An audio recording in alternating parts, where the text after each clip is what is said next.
आदाब, मैं फ़ारूक खान, संपादक इकरा पत्रिका, धार न्यूज़ इकरा पत्रिका के इस चैनल में आपका स्वागत है, आपका इस्तकबाल है। सबसे पहले तो मेरी आपसे गुजारिश कि इस चैनल को ज़्यादा लाइक करें, शेयर करें और सब्सक्राइब करें, ताकि हमारे जो एपिसोड हैं वो जल्द से जल्द आप तक पहुंच सकें। हम राजस्थान की सियासत से मुताल्लिक हमने कई एपिसोड बनाए हैं विधानसभा चुनाव पर, और ये आज का जो एपिसोड है हम उस मुद्दे पे बना रहे हैं जिसकी जो चर्चा है 3 दिसंबर को काउंटिंग के बाद शुरू हो गई थी कि राजस्थान के अंदर किस किस सीट के ऊपर कौन आदमी किस तरह से हारा है और कौन जीता है। इसी मुद्दे के अंदर जो मुस्लिम उम्मीदवार हैं, चाहे वो किसी भी पार्टी से खड़े हुए हों, उनको कितने वोट मिले, किसके वोट उन्होंने काटे, किस कारण वो हारे और किस कारण वो जीते, इस मुद्दे पे हम ये आज का एपिसोड बना रहे हैं। तो राजस्थान के अंदर कांग्रेस पार्टी है, उसने 15 टिकट दिए थे और उन 15 टिकटों में से कांग्रेस के 5 उम्मीदवार जीते और 10 उम्मीदवार कांग्रेस के हार गए।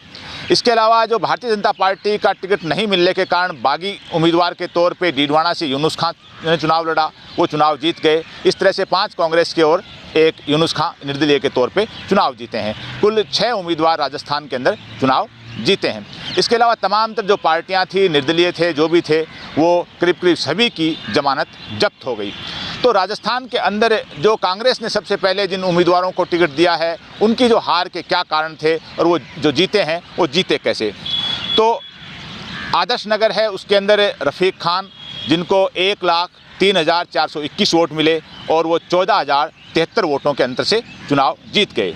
किशनपोल है, उसके अंदर जो जयपुर शहर की सीट है, उसमें अमीन कागजी जो 76,611 वोट लेकर के 7,056 वोटों के अंतर से जीत गए। ये दोनों जो जयपुर की सीटें हैं, ये लगातार मुस्लिम उम्मीदवार के तौर पर पहली बार कांग्रेस ने जीते हैं, यानी पिछली बार भी इन दोनों सीटों पर यही जीते थे और इस बार फिर ये जीते हैं। और कोई भी मुस्लिम उम्मीदवार आज तक कांग्रेस का है वो लगातार 2 बार विधायक नहीं रहा। ये भी एक इतिहास अपने आप में आदर्श नगर और किशनपोल में रहा है। हालांकि ध्रुवीकरण के जरिए, भीतरघात के जरिए तमाम तर कोशिशें की गई इन दोनों को हरवाने के लिए, लेकिन ये मुस्लिम बाहुल्य सीटें थी, अच्छा खासा यहाँ मुस्लिम वोट था और वो एक तरफा पोल हुआ और ये दोनों चुनाव जीत गए। यहाँ MIM ने सेंधमारी करने की कोशिश की, लेकिन वो उसमें सफल नहीं हुई। अब बात करें तिजारा की, जो अलवर लोकसभा का क्षेत्र है, तिजारा विधानसभा, जहाँ से जो पूर्व मंत्री हैं, दुर्रुमिया हैं, विधायक रहे हैं।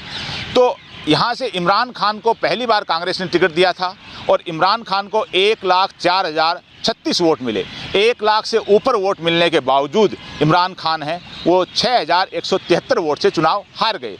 अब ये कैसे हारे? सामने जो भारतीय जनता पार्टी के उम्मीदवार थे वो बालकनाथ, जो मुख्यमंत्री के दावेदार बताए जा रहे हैं, और बालकनाथ ने इनको चुनाव हरवा दिया। हालांकि इनको जो अच्छे खासे वोट मिले हैं, लेकिन इनके जो हार के पीछे भी ये था कि एक तरफ जो मुस्लिम वोट है वो उसका भी अच्छा खासा ध्रुवीकरण हुआ और वो एक तरफा इमरान को मिला और कहीं किसी किस्म की उसमें शिद्दत नहीं हुई। लेकिन दूसरे सामने वाला वोट था वो भी अच्छी तरह से उसका ध्रुवीकरण हुआ और उसके ध्रुवीकरण के चक्कर में बालकनाथ चुनाव जीत गए और इमरान हार गए।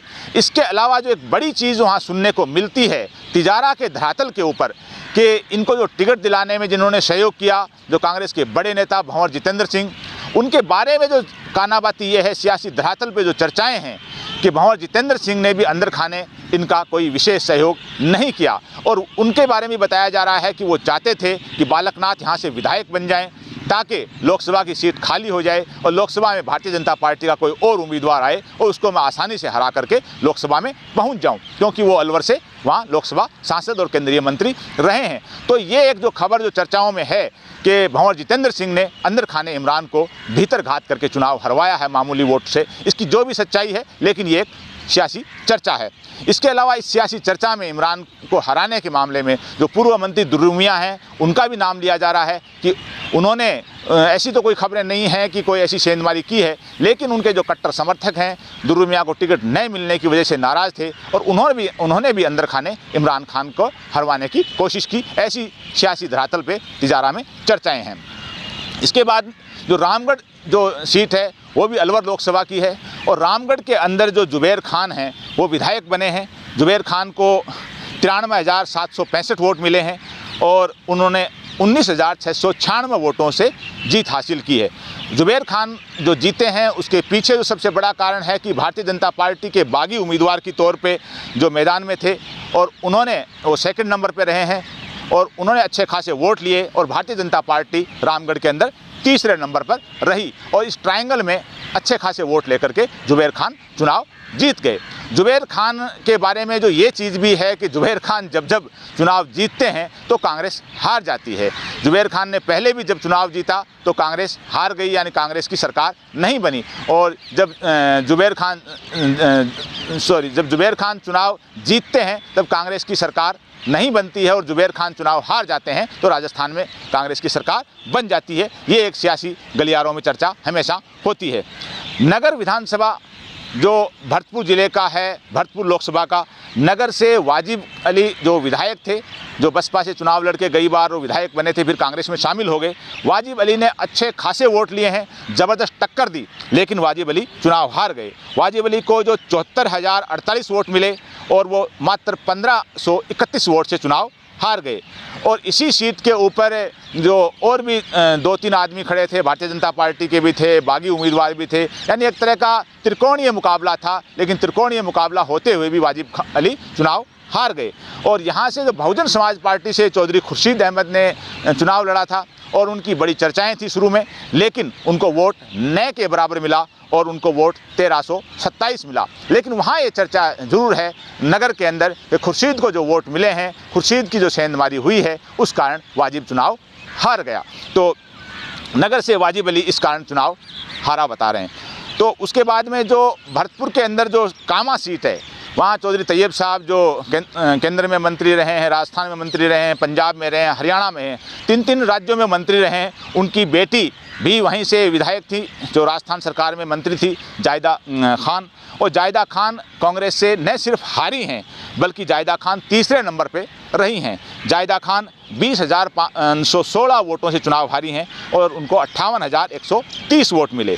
यहाँ जो सेकंड नंबर पे जो रहे हैं, यहाँ जीत भारतीय जनता पार्टी की हुई है कामा में, लेकिन यहाँ जो सेकंड नंबर पे रहे हैं वो मुख्तार अहमद रहे हैं और मुख्तार अहमद निर्दलीय के तौर पे 64,740 वोट उन्होंने लिए हैं और वो दूसरे नंबर पे रहे हैं। तो मुख्तार अहमद हैं वो दूसरे नंबर पे रहे हैं, जायदा है कांग्रेस के सिंबल पर तीसरे नंबर पे रही हैं। यहाँ की जो सियासी चर्चाएं हैं वो राजस्थान के अंदर सबसे ज़्यादा मुस्लिम वोट, टोटल 200 विधानसभाओं की बात करें तो कामा में है, जहाँ 1.5 लाख से ऊपर मुस्लिम वोट बताया जा रहा है। और वहाँ से भी हारना कांग्रेस का अपने आप में बड़ा प्रश्न खड़ा है। और सबसे बड़ी चर्चा कामा के बारे में ये है कि कामा में जो जायदा का अगर टिकट बदल दिया जाता है, जायदा की बजाय अगर मुख्तार को टिकट दे दिया जाता तो आसानी से मुख्तार चुनाव निकाल लेते। यानी यहाँ कांग्रेस ने जो टिकट देने में जो एक बहुत बड़ी गलती की बता रहे हैं। और ज़बरदस्त विरोध भी जायदा का हुआ था दिल्ली में, जयपुर में, कामा में और AICC के अंदर भी, लेकिन पार्टी ने टिकट नहीं बदली और इस कारण जायदा है वो चुनाव हार गई और मुख्तार हैं वो दूसरे नंबर पे कामा में रहे हैं। इसके अलावा जो सवाई माधोपुर की जो सीट है वहाँ दानिश अबरार हैं, वो विधायक थे जो मुख्यमंत्री अशोक गहलोत के सलाहकार थे, तो वो चुनाव हार गए। उनको 58,577 वोट मिले और 22,510 वोटों के अंतर से चुनाव हारे हैं वो। यहाँ भी ट्रायंगल था, त्रिकोणीय संघर्ष में जो किरोड़ीलाल मीणा भारतीय जनता पार्टी से जो चुनाव जीते हैं और आशा मीणा हैं वो तीसरे नंबर पर रही हैं, वो चुनाव हार गई। तो इस ट्रायंगल में जो एक संभावना लग रही थी कि दानिश अबरार हैं वो आसानी से अपना चुनाव निकाल लेंगे, लेकिन इस ट्रायंगल में भी दानिश हैं वो चुनाव हार गए। यहाँ के बारे में जो बड़ी चर्चाएं ये हैं कि दानिश ने अपने कार्यकाल में ऐसे बेगुनाह लोगों को मुकदमेबाजी में फंसाया जिस कारण दानिश का ज़बरदस्त विरोध था और दानिश के खिलाफ जो गुस्सा था और न सिर्फ दूसरे लोगों का बल्कि मुस्लिम कौम का भी एक बड़ा गुस्सा था। और मुस्लिम वोट बैंक जो कांग्रेस का माना जाता है और दानिश खुद एक मुस्लिम उम्मीदवार थे, उसके बावजूद बताया जा रहा है कि दानिश को अंदर जो मुस्लिम वोट मिलने थे उसमें पूरी तरह से सेंधमारी हुई और मुस्लिम वोट भी दानिश को कम मिला। और वो चाहे निर्दलियों के अंदर बटा या आशा मीणा के पास गया या कहीं भी गया, लेकिन मुस्लिम वोट है वो भी दानिश को कम मिला और दानिश है वो चुनाव हार गए। कोटा के अंदर जो कोटा ज़िले में लाडपुरा से जो हमेशा कांग्रेस टिकट दे रही है, 2008 में, 13 में, 18 में और 23 में, चारों बार यहाँ नईमुद्दीन गुड्डू, एक बार उनकी वाइफ को टिकट दिया। लगातार 4 चुनाव है कोटा के अंदर जो लाडपुरा विधानसभा है, यहाँ से नईमुद्दीन गुड्डू 3 बार और 1 बार उनकी पत्नी चुनाव हारे हैं। इस बार नईमुद्दीन गुड्डू ने लाडपुरा के अंदर वोट तो खूब लिए हैं, 95,726 वोट लिए हैं, लेकिन वो 25,522 वोटों से चुनाव हार गए। यहाँ के बारे में ये है कि जो कांग्रेस जो टिकट देती है लाडपुरा से, यहाँ मुस्लिम वोट कम है लेकिन मुस्लिम उम्मीदवार उतारती है। बगल की जो कोटा उत्तर सीट है जहाँ से शांति धारीवाल को टिकट दिया जाता है और वो चुनाव जीते हैं, वहाँ मुस्लिम वोट अच्छे खासे हैं, मेजोरिटी में हैं, लेकिन कांग्रेस ने कभी भी कोटा उत्तर से नईमुद्दीन गुड्डू को टिकट नहीं दिया और बगल की लाडपुरा से देती है जहाँ मुस्लिम वोट कम है। और लगातार 4 चुनाव से नईमुद्दीन गुड्डू का परिवार लाडपुरा से चुनाव हार रहा है। ये कारण रहा, अगर इनको नईमुद्दीन गुड्डू को कोटा उत्तर से टिकट दी जाती तो चुनाव शायद वो जीत जाते। इसके बाद में जो पुष्कर है, अजमेर ज़िले की है, अजमेर लोकसभा, वहाँ जो नसीम अख्तर पूर्व मंत्री वो मैदान में थी कांग्रेस की तरफ से और उनको 17,750 वोट मिले और वो 13,869 वोटों से चुनाव हार गई।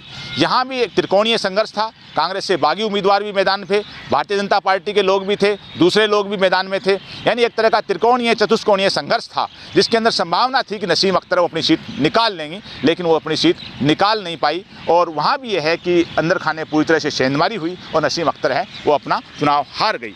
और अब जो जोधपुर के अंदर सूरसागर की सीट है, वहाँ से शहजाद खान को कांग्रेस ने उम्मीदवार बनाया। उन्होंने 78,306 वोट लिए और 38,759 वोटों से वो चुनाव हार गए। शहजाद खान एक 27-28 साल का लड़का है, प्रोफेसर अयूब साहब को, जिन अयूब साहब को कुछ दिनों पहले ही सरकार ने आरपीएससी का मेंबर बनाया। अयूब साहब 2018 के अंदर सूरसागर से कांग्रेस के उम्मीदवार भी थे।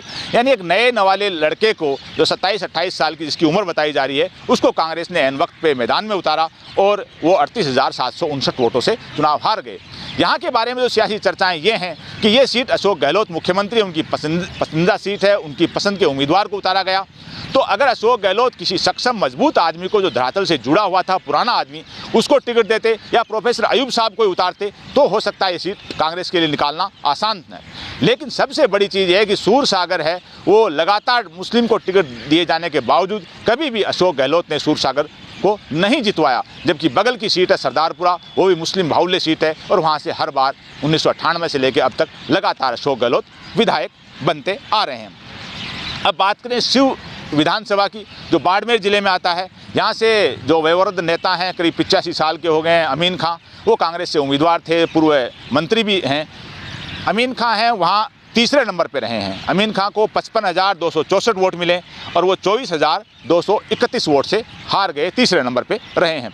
यहाँ से जो कांग्रेस के डीसीसी अध्यक्ष हैं फतेह खान, जो बागी उम्मीदवार के तौर पे मैदान में उतरे और फतेह खान ने 75,445 वोट लिए हैं और फतेह खान सेकंड नंबर पे रहे हैं। यहाँ भी सबसे बड़ी चूक जो हुई है, जो लोग बता रहे हैं कि अगर अमीन खां की बजाय अगर यहाँ से जो टिकट है वो फतेह खान को अगर दी जाती तो फतेह खान आसानी से ये सीट निकाल लेते। यानी कामा की तरह शिव में भी टिकट वितरण को लेकर के बहुत बड़ी भूल कांग्रेस पार्टी से हुई है, ऐसा स्थानीय कांग्रेसी लोग बता रहे हैं। शिव के अंदर भारतीय जनता पार्टी है वो भी चौथे नंबर पर रही है और कांग्रेस तीसरे पर रही है और यहाँ से निर्दलीय ने रविंद्र भाटी ने चुनाव जीता है। उसके बाद जो पोकरण सीट है, जहाँ से मुस्लिम के तौर पे जो कैबिनेट मंत्री साले मोहम्मद मैदान में थे और उनको 77,498 वोट मिले और वो 35,427 वोटों से हार गए। यहाँ के बारे में ये है कि साले मोहम्मद हैं वो शुरू से चाह रहे थे और कांग्रेस नेतृत्व को उन्होंने बार बार ये कहा था कि जैसलमेर सीट है वहाँ से मानवेंद्र सिंह को टिकट दिया जाए और यहाँ से मुझे दिया जाए, यानी पोकरण से, ताकि दोनों का राजपूत मुस्लिम समीकरण बन करके दोनों सीटें निकाल ली जाएं। लेकिन पार्टी ने उस बात को नहीं सुना और अनसुना कर दिया और जैसलमेर से मानवेंद्र सिंह को टिकट नहीं दिया और वो नतीजा इसका ये रहा कि जैसलमेर में भी कांग्रेस हार गई और पोकरण में भी कांग्रेस हार गई। यानी यहाँ की जो पूरी तरह से ये है कि अगर ये सीटें साले मोहम्मद के कहने पे दी जाती, यानी जैसलमेर की सीट है वो साले मोहम्मद के कहने पे अगर मानवेंद्र सिंह को दी जाती कांग्रेस की तरफ से, तो लोग बता रहे हैं जैसलमेर पोकरण के इलाके के कि जैसलमेर की सीट भी कांग्रेस निकाल लेती और पोकरण की सीट भी कांग्रेस निकाल लेती। यानी मानवेंद्र सिंह है वो जैसलमेर से विधायक बन जाते और साले मोहम्मद हैं वो पोकरण से विधायक बन जाते। लेकिन यहाँ है वो फ़कीर परिवार की, साले मोहम्मद की, इनकी पार्टी ने ऊपरी लेवल पर नहीं सुनी और जैसलमेर की सीट है वो मानवेंद्र सिंह को न देने के कारण ये दोनों सीटें हार गए। मकराना जो नागौर ज़िले का है, वहाँ जाकिर हुसैन गेसावत चुनाव जीते हैं उनको 96,544 वोट मिले हैं और वो 29,314 वोटों से जीते हैं। इनके जीत के बारे में ये है कि चलो जीत हुई है, बड़ी अच्छी बात है, लेकिन जो इनकी जीत का जो कारण बताया जा रहा है कि आरएलपी के अमर सिंह हैं वो 19,932 वोट ले गए हैं और निर्दलीय जयपाल मेघवाल 8,998 और हिम्मत सिंह 7,274, यानी ये जो 3-4 निर्दलीय और आरएलपी वालों जो वोट कटे हैं, ये वोट बता रहे हैं करीब 35,000 के करीब वोट कटे हैं। और इन वोटों का बड़ा सहयोग जाकिर हुसैन की जीत में यानी कांग्रेस की जीत में बताया जा रहा है। डीडवाना से जहाँ से निर्दलीय के तौर पे बागी उम्मीदवार के तौर पे यूनुस खां पूर्व मंत्री ने चुनाव लड़ा और उन्होंने जो अपना चुनाव जीता है, ये चुनाव बड़ा अपने आप में एक लाजवाब चुनाव लड़ा उन्होंने। उनका बहुत बेहतरीन मैनेजमेंट था और नीचे से लेके बिल्कुल हर गांव ढाणी से लेके डीडवाना कस्बे तक उनका जो मैनेजमेंट था, क्योंकि वो 2 बार राज्य सरकार में मंत्री रहे हैं, 2 बार डीडवाना से भारतीय जनता पार्टी के सिंबल पे चुनाव जीत चुके हैं और उन्होंने जो बड़ा बारीकी से और मैनेजमेंट करके और जो चुनाव लड़ा है उसकी जो चर्चाएं डीडवाना के अंदर और जयपुर के अंदर भी हैं, वो पूरी तरह से एक संपन्न आदमी हैं। और उन्होंने ये भी बताया जा रहा है कि इस चुनाव के अंदर ज़बरदस्त पानी की तरह पैसा बहाया, लेकिन उनका मैनेजमेंट और पैसा है वो दोनों है, वो चुनाव निकालने में उनके लिए मददगार साबित हुए और कांग्रेस यहाँ चुनाव हार गई। भारतीय जनता पार्टी तो डीडवाना में तीसरे नंबर पर रही है, लेकिन कांग्रेस का जो हार का कारण ये भी माना जा रहा है, यूनुस खां की जीत के जो कारण हैं उनमें उनका मैनेजमेंट प्लस उनका पैसा प्लस अशोक गहलोत और वसुंधरा राजे हैं, उन्होंने भी पर्दे के पीछे यूनुस खां की मदद की, ऐसी सियासी चर्चाएं हैं। लेकिन चेतन डूडी का जो हार का कारण है वो सबसे बड़ा ये बताया जा रहा है कि जाट वोटों में तो सेंधमारी हुई, साथ में चेतन डूडी हैं, उन्होंने जो पूरी तरह से अपने चुनाव का जो मैनेजमेंट था उसको मजबूत नहीं किया। और सबसे बड़ी ये है कि उन्होंने जिस पैमाने पे पैसा खर्च होना चाहिए था, जैसे यूनुस खां ने किया, ऐसा चेतन डूडी ने पैसा नहीं खर्च किया और चेतन डूडी अपने और कॉन्फिडेंस में अपने लापरवाही से चुनाव हार गए। उनको नहीं लग रहा था कि वो चुनाव हार जाएंगे, उनके दिमाग में थी कि जाट वोट हैं वो एक तरफा मुझे मिलेंगे, प्लस जो मुस्लिम वोट हैं वो कांग्रेस के परंपरागत वोट हैं वो भी एक तरह के बड़े संख्या में मुझे मिल जाएंगे और मैं आसानी से चुनाव जीत जाऊंगा। ये चूक चेतन डूडी की तरफ से हुई और उस चूक का जो पूरा लाभ है वो यूनुस खान को मिला और निर्दलीय के तौर पे वहाँ विधानसभा में पहुँचे। संभवतः राजस्थान में पहले उम्मीदवार हैं यूनुस खां, मुस्लिम उम्मीदवार के तौर पे निर्दलीय विधानसभा में पहुँचे हैं। फतेहपुर से हाकम अली खां कांग्रेस के सिंबल पे चुनाव जीते हैं, उनको 84,194 वोट मिले हैं और 25,993 वोट की बड़े अंतर से वो चुनाव जीते हैं। यहाँ से भी 3-4 लोग मैदान में थे, भारतीय जनता पार्टी के भी थे, नंदकिशोर महरिया हैं वो जेजेपी से थे, मधुसूदन भिंडा हैं जो भारतीय जनता पार्टी के बागी उम्मीदवार के तौर पे थे। तो कई लोगों में वोट बटा और महरिया को जो वोट मिला नंदकिशोर को वो 23,851 वोट और मधुसूदन भिंडा को 8,786 वोट मिला। यानी ये 2 वोट बंटने से यहाँ जो वोट था वो वोटों का जो बंटवारा हुआ उससे आसानी से हाकम अली खां वो चुनाव जीत गए बड़े अंतर से। चूरू के अंदर रफ़ीक मंडेलिया हैं, वो कांग्रेस से लगातार चुनाव हार रहे हैं। वो मंडेलिया परिवार है, तीसरा विधानसभा का चुनाव और 2 लोकसभा चुनाव हार गया है। और ये जो चुनाव उन्होंने वोट तो अच्छे खासे लिए हैं, मंडेलिया ने 92,558 वोट चूरू के अंदर लिए हैं और 6,874 वोटों से वो हार गए। गत चुनाव 2018 का वो सिर्फ 1,850 वोटों से चुनाव हारे थे। इस बार लग रहा था कि राजेंद्र राठौड़ जो यहाँ से हर बार चुनाव जीतते थे उन्होंने अपनी सीट छोड़ दी और वो तारानगर चले गए और उन्होंने अपने साथी हरलाल सारण को यहाँ से बीजेपी की टिकट दिलवाई। तो लोगों को लग रहा था, खुद मंडेलिया परिवार को भी लग रहा था कि इस बार यहाँ चुनाव जीतना आसान है। लेकिन यहाँ जो चुनाव हारे हैं चूरू का, जो दूर दूर तक लग नहीं रहा था शुरुआत में कि मंडेलिया परिवार चुनाव हार जाएगा, लेकिन यहाँ भी जो मैनेजमेंट था मंडेलिया परिवार का पूरी तरह से मिसमैनेजमेंट था और जो कांग्रेस के लोग थे वो ही एक तरह का अंदर से भीतर घात कर रहे थे और जो कांग्रेस के जो दावेदार थे बड़े बड़े जो विधानसभा के, उनको कहीं मंडेलिया परिवार ने अपने टच में भी नहीं किया और उनको कहीं मैदान में उतारा भी नहीं। और इसीलिए कहीं हम भी 2 बार वहाँ चूरू के इलाके में जाके आए, लेकिन वहाँ कांग्रेस के जो बड़े नेता हैं, कांग्रेस के बड़े कार्यकर्ता हैं, वो कहीं एक्टिव नहीं थे और ऐसा लग रहा था कि इस बार हरलाल सारण को बीजेपी ने टिकट दिया है तो आसानी से मंडेलिया जीत जाएंगे और वो भी और कॉन्फिडेंस के अंदर चुनाव हार गए अपने मिसमैनेजमेंट से और कांग्रेस के लोगों का पूरी तरह से वो सहयोग नहीं ले पाए। और ये भी चर्चा है कि कांग्रेस के कुछ लोगों ने वहाँ भीतर घात किया और मंडेलिया को चुनाव हरवा दिया। ये जो सीटें हैं ये 16 सीटें हैं, इसमें 15 कांग्रेस ने टिकट दिया था वो सीटें और 1 यूनुस खां की जो निर्दलीय के तौर पे जो मैदान में थे, यानी जो 5 जीते हैं उसमें से अलवर की तरफ, मेवात की तरफ से जो चुनाव जीते हैं जुबैर खान रामगढ़ से, जयपुर से आदर्श नगर से रफ़ीक खान और किशनपोल से अमीन कागजी और फतेहपुर से हाकम अली खां, मकराना से जाकिर हुसैन गेसावत, ये 5 लोग कांग्रेस के सिंबल पे चुनाव जीते हैं और डीडवाना से यूनुस खां निर्दलीय के तौर पे, यानी 6 मुस्लिम उम्मीदवार चुनाव जीते हैं। इसके अलावा MIM, SDPI, वेलफेयर पार्टी ये भी मैदान में थे और MIM ने तो बड़े बड़े दावे किए थे कि जब बड़ी बड़ी मीटिंगें, बड़ी बड़ी होटलों के अंदर बड़ी बड़ी प्रेस कॉन्फ्रेंस की गई और बताया गया कि 40-45 सीटों पे हम चुनाव लड़ेंगे, लेकिन जब फार्म भरने की आखिरी तारीख आई तो 10-12 जगह मुश्किल से फार्म भरवा पाए और उनको जो वोट मिले हैं वो बहुत ही कम वोट मिले हैं। MIM के जो प्रदेश अध्यक्ष हैं उनके बारे में बड़ी बड़ी बातें की जाती थी कि जमील खान जो हवा महल से चुनाव लड़े हैं, उनके सामने कोई मुस्लिम उम्मीदवार नहीं था।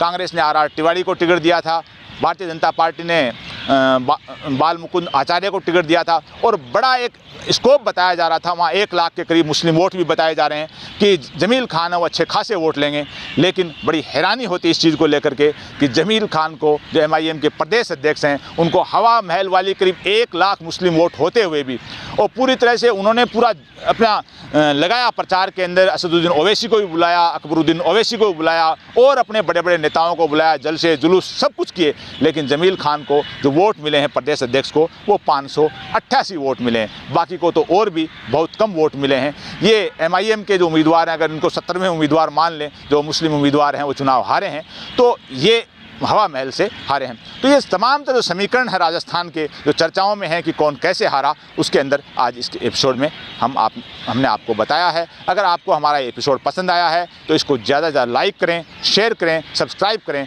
साथ ही बेल आइकन का बटन दबाएं। आज के इस एपिसोड में बस इतना ही। जय हिंद, जय भारत।